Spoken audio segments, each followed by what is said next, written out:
Drama serial मेरी बहुओं की आने वाली एपिसोड में आप देखने जा रहे हैं कि ईमान महक से कहती है कि फ़बीहा से तो मुझे इस सब की उम्मीद थी, मगर आपसे और आलियान भाई से मुझे ये उम्मीद नहीं थी। आप लोग भी अम्मी अब्बू को इस बुढ़ापे में छोड़कर जाना चाहते हैं। मत करें ये सब। आप बड़ी हैं, अगर आप चाहें तो इस घर को टूटने से बचा सकती हैं भाभी।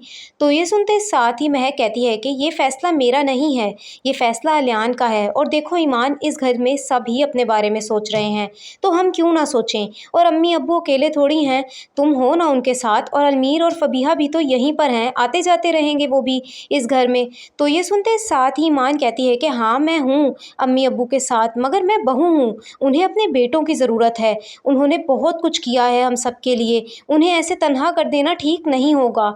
तो ये सुनते साथ ही महक कहती है कि अब इन बातों का कोई फ़ायदा नहीं है ईमान, आलियान अपना फ़ैसला कर चुके हैं, अब कुछ नहीं हो सकता।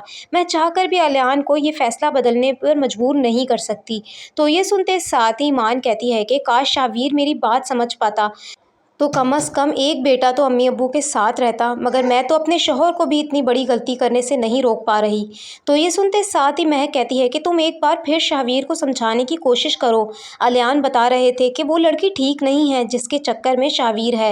वो बहुत से लड़कों के साथ ये सब फ्रॉड कर चुकी है, वो शावीर को सिर्फ और सिर्फ लूट रही है। तो ये सुनते साथ ही ईमान कहती है कि शावीर कोई बच्चा तो नहीं है ना जिसे बार बार एक ही बात समझाई जाए। मैंने बहुत बार उनसे बात करने की कोशिश की है, लेकिन जो इंसान अपने माँ बाप की नहीं सुन रहा वो मेरी कहाँ से सुनेगा। उसे जो करना है करने दें। मैं जानती हूँ वो एक ना एक दिन लौट कर मेरे पास ज़रूर आएगा। जिस दिन वो लड़की शाहवीर को धोखा देगी तब उन्हें मेरी मोहब्बत की कदर होगी। तो ये सुनते साथ ही महक कहती है कि दुआ करती हूँ कि वक्त रहते शाहवीर समझ जाए, ताकि कोई बड़ा नुकसान ना उठाना पड़े। हम दुआ ही कर सकते हैं शाहवीर के लिए। आलियान ने तो कई बार समझाया है, मगर उसे किसी की बात समझ आती ही नहीं है।